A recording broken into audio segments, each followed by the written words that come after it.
ఇప్పుడు నువ్వు ఏమన్నావు? ఏ కిలాడి లేడీ అన్నట్టు ఇన్ఫర్మేషన్ ఇవ్వడానికి రొమాన్స్ టాకే నీ ప్రైజా? ఇన్ఫర్మేషన్ కి ప్రైసా? నిజానికి మేము పైలోకానికి ఎలా వెళ్ళాలో తెలుసుకోవడానికి వచ్చాం. కానీ అందుకు ఇలాంటి ఒక విచిత్రమైన పద్ధతిని నేనెక్కడా చూడలేదు. అయినా నీతో ఆడతాం. ఓ, ఇది అస్సలు బాలేదు. అస్సలు బాలేదు, అస్సలు బాలేదు, అస్సలు బాలేదు, అస్సలు బాలేదు, అస్సలు బాలేదు, అస్సలు బాలేదు, అస్సలు బాలేదు, అస్సలు బాలేదు, అస్సలు బాలేదు, అస్సలు బాలేదు, అస్సలు బాలేదు, అస్సలు బాలేదు. అయితే మీరు ఇక్కడికి అమ్మతో మాట్లాడడానికి రాలేదా? మీకు కావాల్సిన సమాచారం కోసం అమ్మని వాడుకోవడానికి ఇక్కడికి వచ్చారా? ఇది బాలేదు, అస్సలు బాలేదు.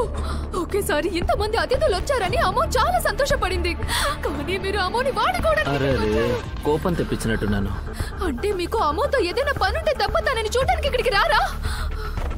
నిజంగా చాలా దారుణం. పోనీ కేవలం నిన్ను చూడడానికి ఇక్కడికి వచ్చామని అబద్ధమైనా చెప్పండి. అది కూడా చేయట్లేదు.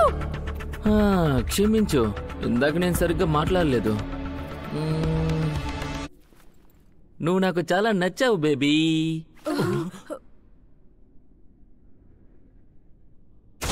ఎంత ధైర్యం ఉంటే నాకే అబద్ధం చెప్తావు? అమ్మో ఇక నీతో అస్సలు మాట్లాడదు. ఇలా చూడు, సరే నా మనసులో ఏముందో నేను కూడా చెప్పనా?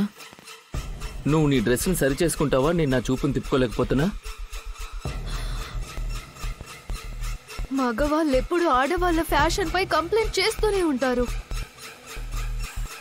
చూస్తుంటే నువ్వు అందరికన్నా చాలా హీనుడిలా ఉన్నావు. అమ్మో నీతో బ్రేకప్ చేసుకుంటుంది. ఇక మీదట మీతో ఎప్పటికీ ఫ్రెండ్షిప్ చేయదు. ఇప్పుడు అర్థమైంది, తను కూడా ఒక గివరే.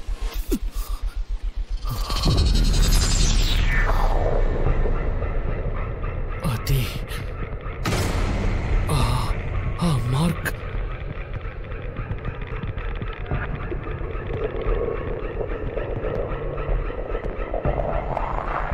మరీ అంతలా ఆవేశపడకు, సరేనా బండోడా?